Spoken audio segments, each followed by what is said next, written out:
Cropping is one of those things that I just really love about Camera Raw because it's non-destructive. You can go ahead and choose your crop and change it at any time after the fact. Whereas in Photoshop, if you do a crop, you typically are deleting those pixels from the image, and then when you do a save, they're gone forever. With Camera Raw, that just doesn't happen. So let's learn how to use the crop tool inside Camera Raw. I'm going to go ahead and select this image here, crop.jpg, and we'll click the Open in Camera Raw button at the top of the bridge window to go ahead and pop that open. You can just press the letter C to switch to the crop tool. We'll go ahead and do that. You can also click on the tool, of course. On a tool icon, there's a little tiny down arrow. That means there's a drop-down menu on the tool itself, and if you click and hold, you'll get some options for that particular tool. Now, the default is normal, I believe. If you go ahead and click normal, this lets you create any proportional rectangle, basically. It's a kind of a free-form crop tool. If you want to constrain this to a particular aspect ratio or proportion, then you can go ahead and choose one of those options from the drop-down menu as well. So go ahead and click on that. If you want a square, choose 1:1. To reposition the crop, go ahead and just click and drag and position it where you want it. Once you've assigned a specific ratio, when you go ahead and click and drag on a corner handle, it will always maintain that ratio no matter how big you make the rectangle. So that's kind of nice. I'm going to go ahead and make this a 2:3 ratio because I want a 4:6 print, let's say. Go ahead and choose that, and that will change the existing crop boundary if you already have one drawn. And of course, if you hadn't had one drawn and you chose that ratio, then it would constrain the crop boundary as you drag it out for the first time. Now you can see here I've got a vertical crop. So if I go ahead and click on a corner handle and just start dragging far enough to the right, it'll snap to a horizontal crop. Let's go ahead and drag that out. All right, so let's go ahead and reposition this. And one common tip there that you may have heard of before is this rule of thirds. When you're thinking about improving your composition, one theory here is to imagine your rectangle broken up into thirds, both horizontal and vertically. So you have kind of a grid here. And then you line up the interesting subject matter with one of those lines as close to the rule of third as possible. And again, it's not exact science. It's not always going to improve your composition, but oftentimes it actually does. So if I'd imagine there's a vertical line here, there's 1/3, and then there's a 2/3, you can see where I'm trying to line up that composition. And I actually think it makes a stronger image for this particular photo here. All right, once I get the crop the way I want it, I simply press the return key, and it activates that crop, and there you see your resulting image. Let's go ahead and click the Done button, and that takes us back to Bridge, and you can see that that crop has now been updated in the thumbnail. Now you'll also notice that when you've done a crop with Camera Raw, it actually puts this little crop icon on the thumbnail to let you know that that's not the original proportion or frame of the image as it was shot. Now, again, the best part is that these crops are non-destructive. You can always get back to the previous crop and edit it. So you can see here on this red eye image, it's got a crop icon as well. Command R, Control R to open up this JPEG in Camera Raw. All I need to do to get back to the original image and adjust the crop is press the letter C again to get to the crop tool. And you can see Camera Raw zooms back out, shows you the full image, and then shows you the rectangle that you would use previously to crop that. So I can reposition it. I can go ahead and change the size or whatever. And then when I hit the Done button, it will update that thumbnail again. So again, non-destructive cropping, really, really awesome part about Camera Raw. If you've been following along in this chapter, there's been several videos that kind of talk about little pieces of Camera Raw in isolation. Well, it turns out that you very rarely actually use just one single slider here and one single slider there. You'll probably end up using several of them for every single image. So what I'd like to do in this video is actually give you an example of kind of an end-to-end, how to take a decent looking photograph and use Camera Raw in all its glory to really end up with something that you're really a lot happier with. So let's go ahead and do that. Here's our file straight off the camera. It's called end-to-end here. And again, this is a pretty decent image to start out with, but there are some issues that I think can be improved. So for instance, the highlights are very hot. There's not a lot of detail in the highlights. There's some extra information on the sides that are kind of distracting, like the dirty windows, and we can probably downplay those a little bit. Through the midtones, it's a bit flat. And then of course, as we zoom in and look at the details later, you'll see that it's a little soft and can use some sharpening. So let's begin by kind of doing an end-to-end workflow. So the first thing we would do is actually make sure we get the crop right. So I'm going to press the letter C for the crop tool, and I want a 4:6 ratio. So I'm going to choose the closest thing, which is 2:3. And we'll go ahead and crop in a little bit tighter on this lovely couple here, and just kind of downplay the doors on either side there, and just kind of put the focus a little bit more on the two of them. Hit return to activate that crop. And this is kind of the final composition that we're going to work with. Next, we want to make sure the white balance is set to our liking. I'm going to try using the auto setting. I'll go to white balance to auto. And it's pretty subtle, but I'll show you the before and after by pressing the letter P. There's before, press the letter P again. And it's just a little bit more neutral. You can see it might not show up in the video too well, but the skin tones are a little bit more neutral now. They're not pink or red. Okay, so pretty happy with the white balance now. I'm still seeing a little bit of detail in the highlights that is missing, so I'm going to take the exposure down just slightly, just to make it so it's not so hot. And then I'm going to use that recovery slider. And on this particular image, we're going to crank it all the way. It's a good idea to actually preview before and after every adjustment. That's why learning and using that P shortcut's so handy. So here I just did a recovery change. I can press the letter P. There's before, I can press P again, there's after, and you can see that I'm really starting to bring back some detail. Take a look at the mason jar lemonade glasses here. I'm going to turn the preview back off. There it is before, turn the preview back on, and I'm seeing a lot more detail coming in the glass. The arms here are not as hot. Toggle that on and off again. You can see the detail there is a little bit blown out. By bringing that recovery slider all the way to the right, and I'm really brought in some of that detail back. Okay, next, again, the controls are kind of laid out in the order that you should use them. So fill light, let's drag that up and open up some of the shadow detail. Again, what we're looking for is making sure we're not introducing or revealing too much color noise in the shadows when we do that. This image actually looks okay. So we can go on to the next thing. And again, if I ever want to kind of see an in-between stage preview, just press the letter P again. This is where we started. This is where we're now ending up. It's looking pretty good. But it's a little bit too on the flat side. I think we could improve the contrast a bit. And you've actually got two different sliders. Contrast here is overall, a contrast for the whole image. Clarity is a relatively new slider that I really, really love. It's used to increase contrast in the midtones. So overall contrast here is pushing the darks even darker and the lights even lighter. Clarity leaves the absolute dark and absolute lights alone. It just does a mid-tone contrast adjustment. I'm going to go ahead and play with the clarity slider and drag that up quite a bit, and I'll toggle the preview on and off again. I'm going to take it all the way up to 51 and press the letter P. There's before, press the P again, there's after. You can really start to see the difference here in the shadows, the mid-tone shadows here or this building in the background. And actually take a look at the mason jar again. I'm going to turn the preview back off, turn the preview back on. And you can see the clarity just actually adds a little bit of volume. So it's really a way to increase the overall snap or pop of an image. It tends to take surfaces that have a little bit of flatness to them and make them really pop off the image there. Okay, so that's clarity. And then last thing I think I might do is just lower the brightness just a touch, just to make it so it's not so hot, maybe down to 40. And then a lot of digital images these days have this really rich saturated color. So you've got two sliders here to adjust the intensity and saturation of color. And more often than not now, I actually don't use the saturation slider very often. I like to play with vibrance instead. And the reason why is vibrance actually only increases the saturation of colors that need it. So colors that are already saturated. Let's take a look at that red umbrella that's standing in the middle of the image here. I'm going to take vibrance back to 0. As a reminder, you can double click on any slider to take it back to its default value. If I take the saturation slider and drag it all the way to the right, you can see that the skin is really getting toxic and that umbrella is getting way too red. So it's saturating everything globally. Let's take that back to 0 by double clicking on the slider there.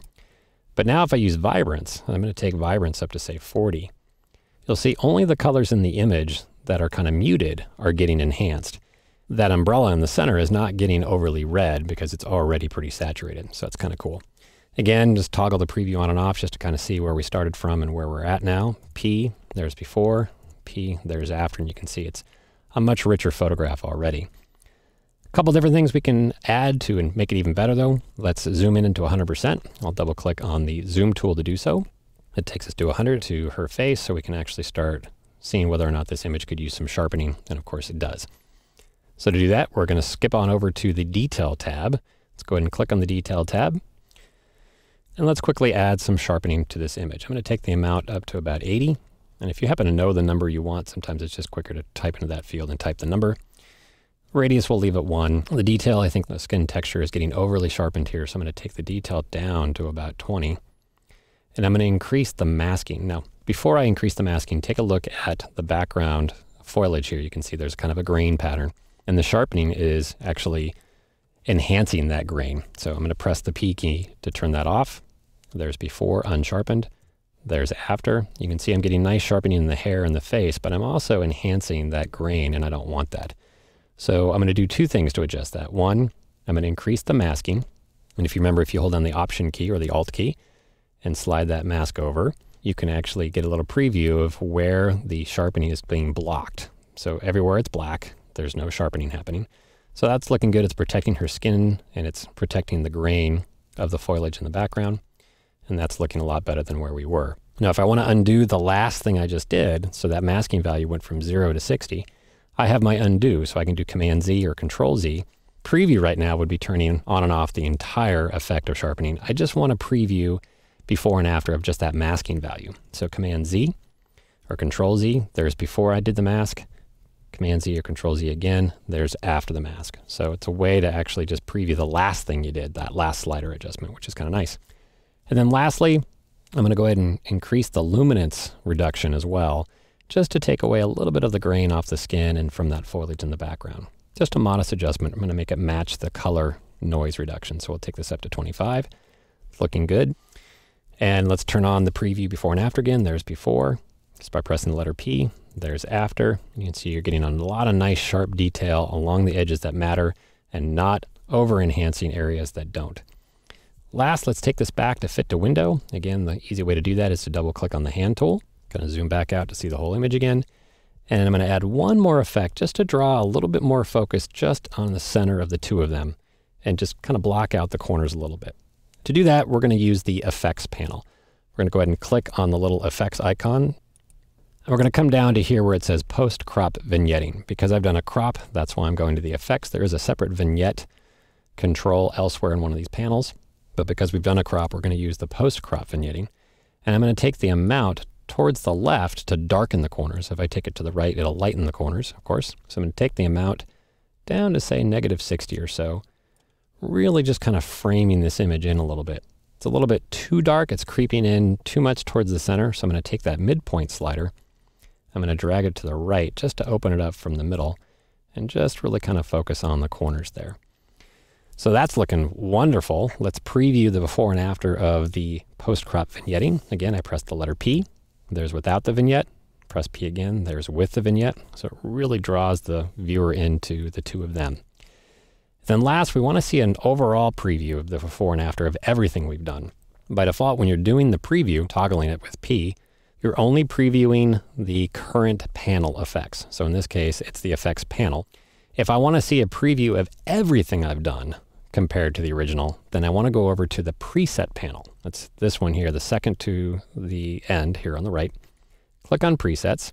Now that I'm on the preset panel, if I press the letter P now, that does an entire before and after of all the things that have accumulated up that came before the presets panel.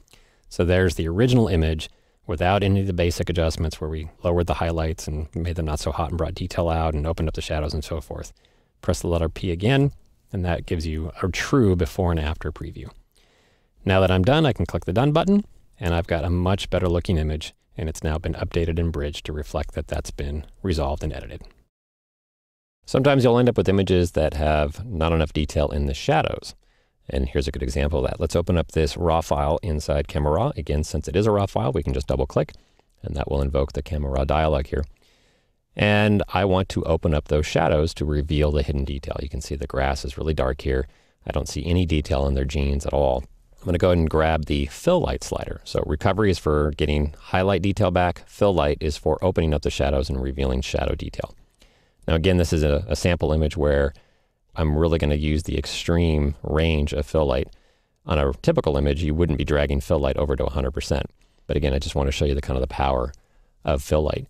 Now, depending on how bad the shadow detail is or how dark your image is, you might also combine fill light with the exposure slider, just like you might combine exposure with recovery, depending on what the problem of the image is. So since this image is too dark, I'm going to take the exposure slider and drag it to the right to make the overall image pop a little bit. And you can see now I've recovered fantastic detail in the shadows. Now, one thing to mention, I'm not going to address it in this particular video here, but one thing that can actually happen when you open up the shadows, either through a combination of the fill light slider or with the exposure slider as well, is that you can reveal the color noise that was present inside the file as well. Because the image was originally so dark in these areas, though, you probably didn't notice the color noise pixels. There is a way to actually reduce or even eliminate the color noise. We'll switch to that in a different video. There's a detail tab here where you can actually reduce the color noise. But for now, just know that it's something to look out for. If you take the fill light slider too far, you might end up revealing too much noise, even too much for Camera Raw to deal with, depending on the extremes there. Another common issue or problem that can reveal itself or appear in digital images is this notion of fringing or color fringing. Some people call it by the geeky term chromatic aberrations. And basically it's where you see these red or yellow or blue or cyan fringing along edges of detail. Let's go ahead and take a look at this image and give you an idea of what I'm talking about. I'm going to click the Open in RAW button. And let's zoom in on a particular portion of the image here that really reveals this issue. You can see, ooh, there's this greenish or cyanish halo or edge along the highlights. And this can happen especially on this particular situation where the image is not quite dead on and sharp. They were moving. So there's a slight motion blur along the edges there, especially in the highlight edges. And that's when things like this can happen, where you get this fringing happening. So I'll zoom up one more time, a couple times. You can actually see it in real close detail. It's like not very attractive whatsoever. And it turns out that Camera Raw makes easy work of fixing issues like this. What we're going to do is we're going to switch from the Basic tab to the Lens Correction tab. So let's click on the Lens Correction tab. And you'll see we've got a bunch of sliders here that will take care of the chromatic aberration for us, the fringing for us. You've got a red cyan fringe and a blue yellow fringe slider. You just need to choose which one appropriate based on the color of the fringing that you're seeing. This one's closer to the cyan color. So I'm going to drag it towards red. So if I go left, it's pushing it towards red. If I drag it to the right, it's pushing it more towards cyan. So since this is already cyan, I want to drag it the opposite direction. I'm going to take this to about -40, let's say, to get rid of that yucky cyan halo there. Again, let's see the before and after. We'll press the letter P. There's before. Press P again. There's after. It does a great job. But you'll see there's still some of this fringing happening on other edges of the image. It's not just on the outline of her arm and shoulder here. I can actually see it on the edges of the stripes of the sweater as well. So what I'm going to do is I'm going to take it up a notch and use the defringe option, which is off by default. I'm going to change that and say, hey, do this same sort of color shifting of the fringe to all edges that you see. And you can see there's a much better result there. It's actually finding all that fringing within the image, not just along the main edges of dark against light. It does a much better job. Here's before, P for before, P again to turn the preview on and off. And you can see Camera Raw was able to make quick work of this and actually give you a much better looking image. Again, that's in the Lens Correction tab. It's the geeky term chromatic aberration. And if you're seeing these little weird halos along edges, that's where you go to resolve that problem. I think the question I get asked the most often from people working with digital images is how to reduce noise in their images. They find the noise distracting and they want to eliminate it or at least reduce it. So let's open up an image that's kind of representative of some of these issues. I've got this JPEG here. I'm going to go ahead and open that up in Camera Raw using the Open in Camera Raw button. And we'll go ahead and start by opening up the shadow detail of this image to kind of reveal more detail in the shadows, but also show that when you use the fill light slider, one of the common side effects there is that Camera Raw is doing such a good job of revealing shadow detail, but it's also revealing the color noise that's present in the file that you may not have noticed since the image in certain areas were so black or so dark. So you can see here it's plain easy to see the color noise issue, and that's these random red, green, and blue colorization of the pixels, if you will. And most of the time that's just ugly and distracting. It's very typical to see in low light situations such as this. You typically see it on camera cell phones or cheap consumer cameras that you might carry in your pocket or your purse. More expensive cameras do a much better job. They have better sensors in low light situations, but you can even get digital noise on the most expensive camera as well. Now, the other type of noise is the graininess that you see, and that is a separate issue. That's called luminance noise, and we'll talk about how to reduce or eliminate both types of noise here using Camera Raw in just a moment. First, let's go ahead and zoom in on a particular area. We'll zoom up right here towards her nose, maybe to 50%, so we can see a better representation of the color noise. To get rid of both types of noise, you're going to switch out of the Basic tab, which of course is the default tab of controls. So I'll switch over to the third tab from the left called the Detail tab, and it's this one here with the two triangles. Let's go ahead and click on that tab. You'll see we have controls for sharpening and noise reduction. Two different types of noise reduction. You can see there's a luminance slider and there's a color slider. The first thing I want to point out though is this little message down here at the bottom. It says, for a more accurate preview, zoom the preview size to 100% or larger when adjusting the controls in this panel. What this really should say is if you're not at 100% or higher, you're not going to really see any effect of these sliders at all. So I'll show you what I mean. I'm going to go ahead and take this color slider and drag it to the right, all the way to the right, and it doesn't appear to be doing anything, which kind of at first glance would suck, but it actually is doing something. It's just not showing you the preview until you get to that 100% view. So let's go ahead and just click on her nose. Click on her nose one more time till we get to the 100% view, and all of a sudden that color noise has disappeared. Now the graininess is still there. Remember, that's the luminance noise, but those random red, green, and blue pixels have seemingly changed their color back to match the actual color of the image. Now to show you the before and after, I'm going to press the letter P to turn off the preview. There's before. Turn the preview back on by pressing P again, and there's after. And you should see a noticeable difference there coming across in the video.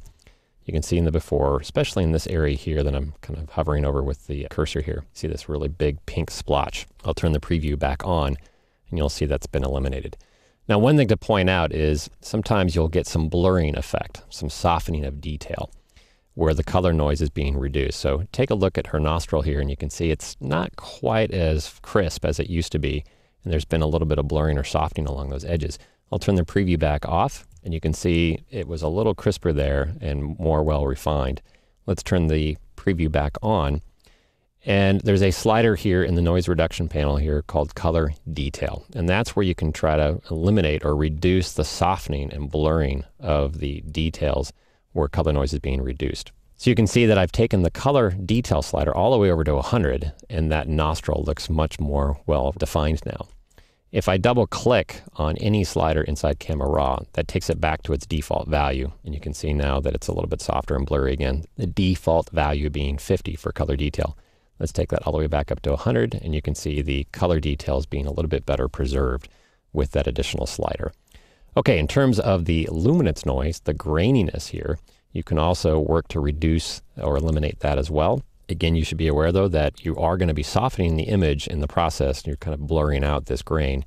So if you take it too far, you may not be happy with the results, but Camera Raw does a pretty good job here. Let's take the luminance slider and start dragging that to the right.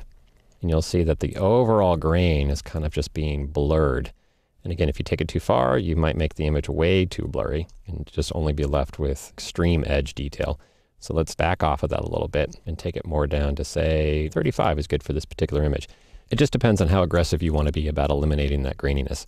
People expect in low light situations to have a sort of grittiness or graininess to the overall aesthetic of the image. So don't be afraid to leave some of it in there.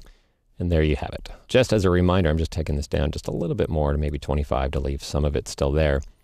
If I go back to view the whole image again, so if I go back to the view pop-up menu here and choose fit in view, it's going to look again like that color noise has not been addressed. If I turn the preview on and off, you're not really seeing a change right now. Again, to see the effect of the noise reduction controls, you do have to be in at least 100% or larger. So I'm just clicking and dragging to get past the 100% view.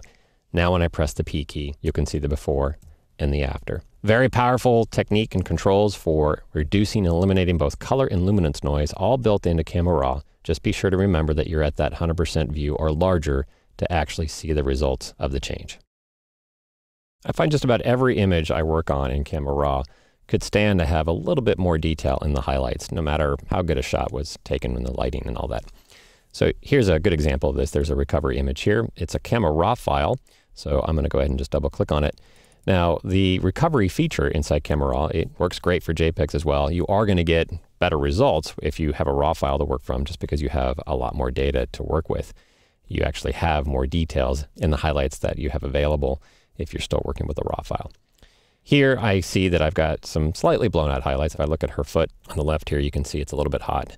And then just the sand itself, there's actually a lot more detail there that I think we can drag out. Camera Raw makes this simple. It's just one single slider here called the recovery slider. I'm going to go ahead and click and drag that to the right. This particular image, I'm going to drag it all the way to the right so you can see the extreme detail that it can bring out here. I'm going to turn the preview on and off. Here's before, and there's after. And again, as a reminder, you can just press the letter P to go back and forth for that toggle checkbox instead of having to actually take your mouse all the way to the top of the screen.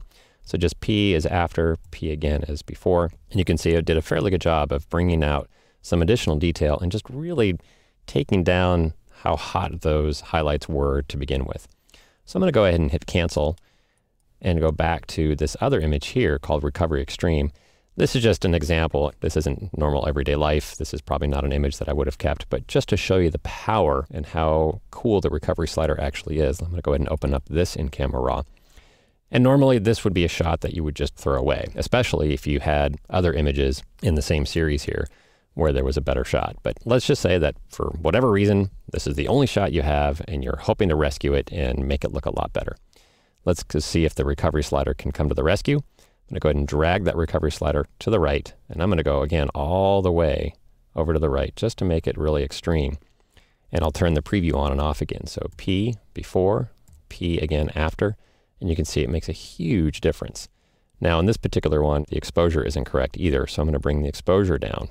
And you'll see that the combination of exposure and recovery makes this from an image that you would have thought to throw away to an image that might actually be acceptable depending on what your end goal is there. So there you have it. The recovery slider is really powerful. Combine that with the exposure slider, and you can really rescue a lot of image detail that you didn't even know was there, especially true if you're using a RAW file. We have an image here with red eye. Let's go ahead and use Camera Raw to fix that. Command R, Control R to open up this JPEG in Camera Raw. There you can see the red eye issue pretty easy. Let's go ahead and switch to the red eye tool. There's an actual tool icon up at the top. You can hover over that and it gives you a little red eye as you move over it. Or you can simply press the letter E to switch to the red eye tool.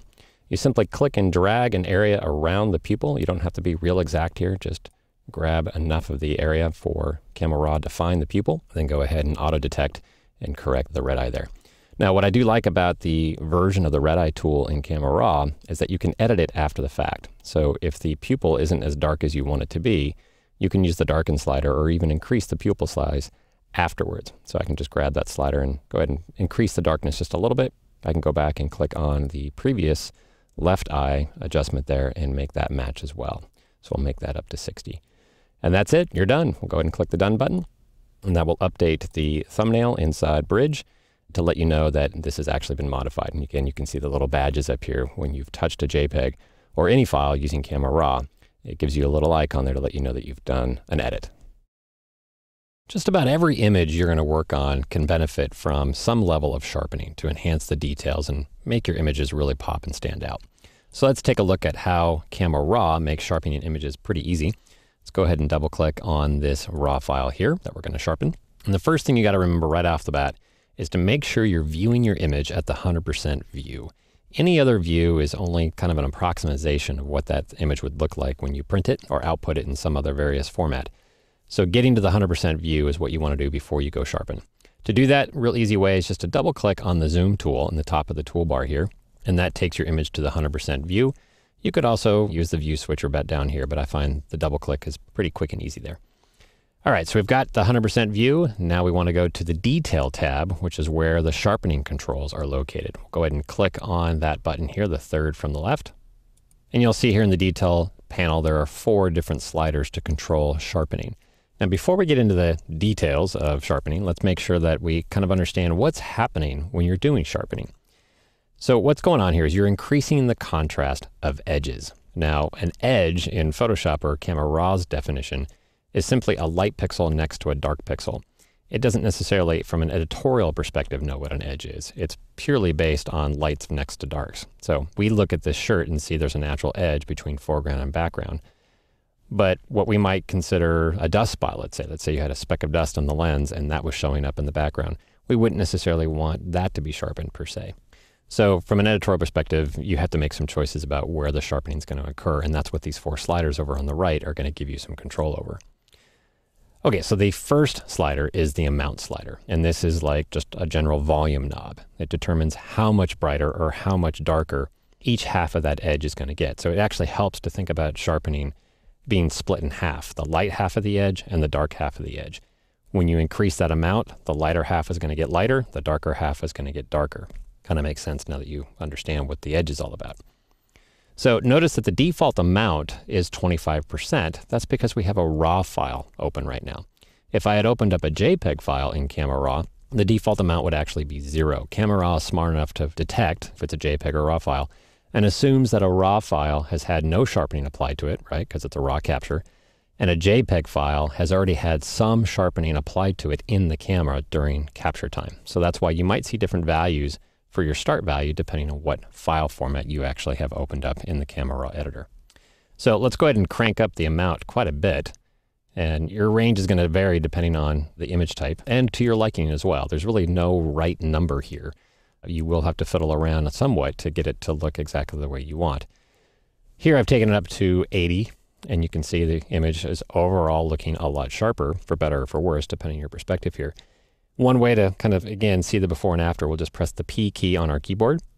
So there it is before we've increased the sharpening. If I press the P again, it goes back to showing you the 80% value here. Now, when you're playing with that amount slider, the one thing you want to be looking out for are halos, little blips or pockets of white. So take a look at, let's say, the side of her cheek here. I'm going to really crank up the amount significantly. And now you can see it not just on the cheek, but elsewhere. You're seeing this light half of the edge getting overemphasized or over-sharpened. The contrast is getting too severe, and so you're ending up with these halo effects. I'm going to take the amount back down to about 80, let's say, where we were before. And what the radius slider lets you do, it lets you determine how wide the edge is in Camera Raw's mind. How wide is that range of halo enhancement going to be? Now, one of these tricks in Photoshop and Camera Raw that really come in handy is the ability to preview these sliders kind of in isolation. So I'm going to hold down the Option key or the Alt key on Windows.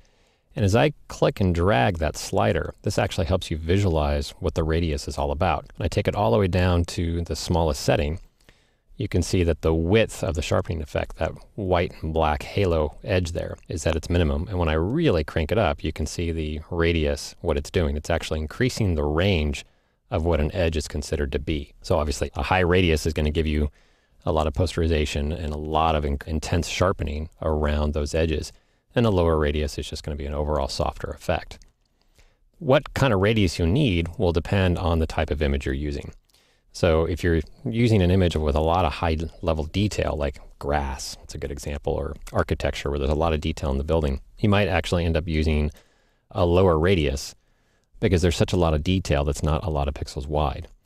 A softer image, like a portrait, can stand to use a higher radius because there's not as many edges, or the edges are a lot wider in terms of overall width. So again, hold down the Option key or the Alt key. It lets you drag and preview the effect of that slider in isolation as a grayscale image. You can also do that for the amount, and actually for all four of these sliders. So if I take the amount slider, it's sometimes easier to see the overall sharpening when you just view the image as a grayscale image instead of the color. So again, I'm holding down Option or Alt as I drag this. And it's just a nice little helpful technique there to kind of really get a good understanding of what's happening as you're using these sharpening sliders. So amount is overall sharpening, radius is how wide that range of haloing will be. And then the other two sliders are for dampening or controlling or lessening the amount of overall sharpening being applied either to the entire image or specific areas within the image. So that brings us to the detail slider. So while radius determines the width of the halos, the detail slider allows you to dampen or lower the intensity of those halos. So the lower the value, the softer the halos are going to be and the less detail enhancement you'll see. So we've got a starting point of 25 here. I'm going to crank this up again all the way over to the right just to overemphasize, and you can see you've never used this, but what you're revealing here is that a lot more details are being considered to be edges, and therefore they're getting sharpened by the amount and radius adjustments. Again, it helps to hold down that Option or Alt key and drag that slider left or right to actually see what is going to be considered detail or not. So if I really lower that detail slider, you can see the skin texture is not being included and all the little pores are not getting that enhancement, which in some cases is exactly what you want. You don't want to overemphasize areas that you don't want your viewer to notice. If I drag that slider to the right, you can see more details are being considered edges. You can start seeing the hair to get a lot of contrast there, so that's going to get some sharpening. So again, there's no magic number, there's no right setting here, you just have to do it for taste. I'm going to take it back to about detail of 20, and that seems to be a nice balance between hair detail and facial detail. Now the mask slider, this is really powerful. It allows you to apply an edge mask to the sharpening effect, basically actually deciding where the overall sharpening is going to be allowed to appear. It's kind of like when you're using layer masks in Photoshop, if you've done that before.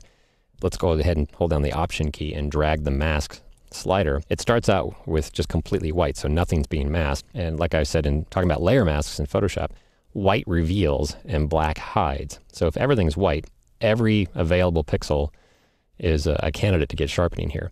If I start dragging this to the right, you'll start seeing areas of black are starting to appear. So Camera Raw is building a mask for you. Anywhere you see black, and if I keep going to the right, more black will appear.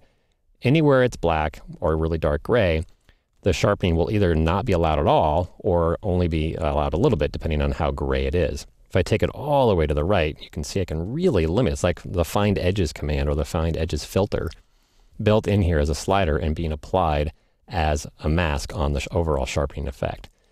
So where you put this, again, it's up to you. Where do you want to emphasize the detail? I'm going to take it to about 65 here.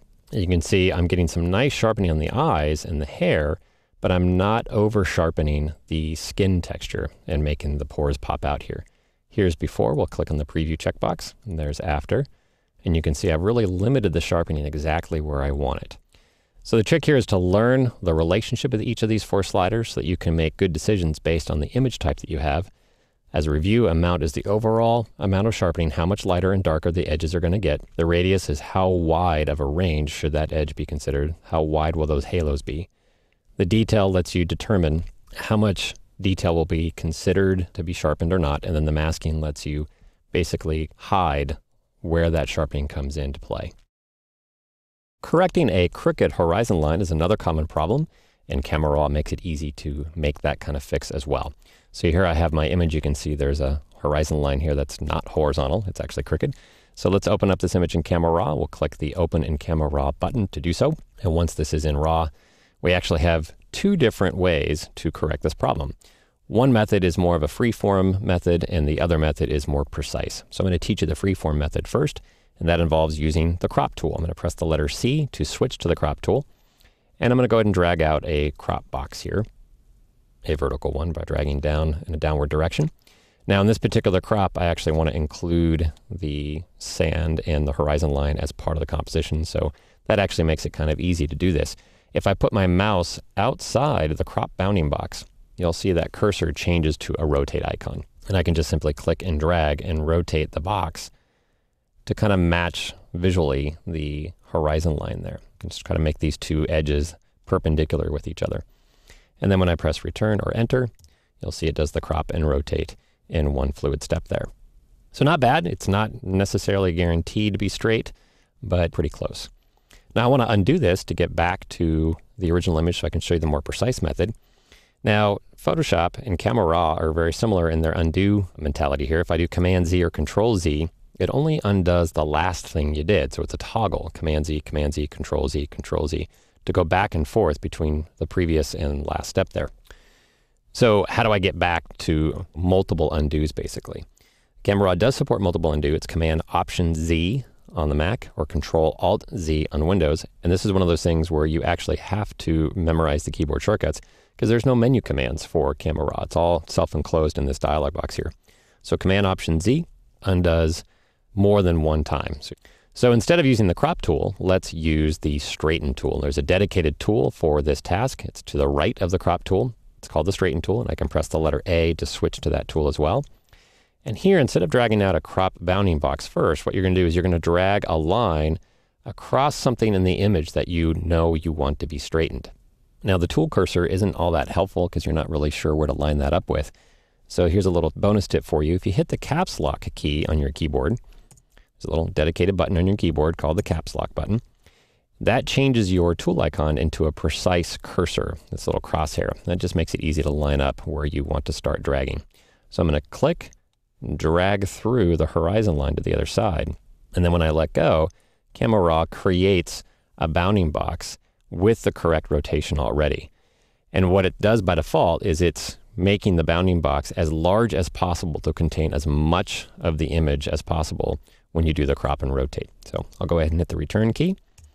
And there you have it. You get a straightened and cropped image all in one step. Getting rid of a color cast on an image is another common problem, and Camera Raw makes that easy as well. You can see this image here has kind of an orange or yellow cast. You might have a blue cast or a red cast or a green cast, depending on the lighting conditions and whether or not you were paying attention to the white balance setting on your camera. Let's go ahead and fix this problem. It's very easy to do inside Camera Raw. Let's click the Open in Camera Raw button, and this opens up the Camera Raw editor. And there's a couple different ways to go about this. Typically lean towards one way, but in the interest of teaching you the complete picture here, so to speak, let me show you all three of them. So if I look over in the Basic tab, you can see that the very first thing that you should do, other than doing a crop, is setting the white balance. And you can see it came in as shot. Now I can choose Auto, and Camera Raw will do its best to actually correct that color cast for me. And you can see it actually does a fantastic job here.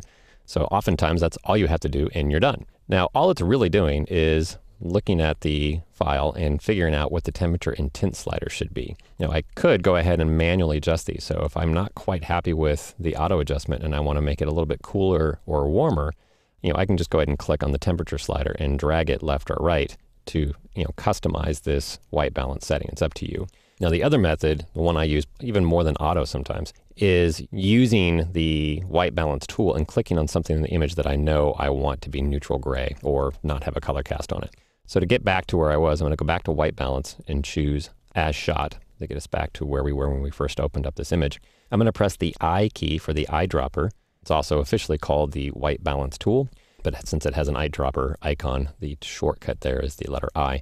Now I can use the eyedropper and click where I want to in the image to set the white balance. So let's say that she's got this gray shirt. I can click on the gray in her shirt to set the white balance there, or maybe the gray of the sidewalk to neutralize that, or anything else in the image that I want to be neutral. So you've got a lot of flexibility here. Either way, try auto. If you've got the result you like, you're done. If you want to control it a little bit more, kind of put it into manual stick shift mode, if you will, use the white balance tool itself by pressing the letter I and clicking specifically where you want to set the white balance in the image itself.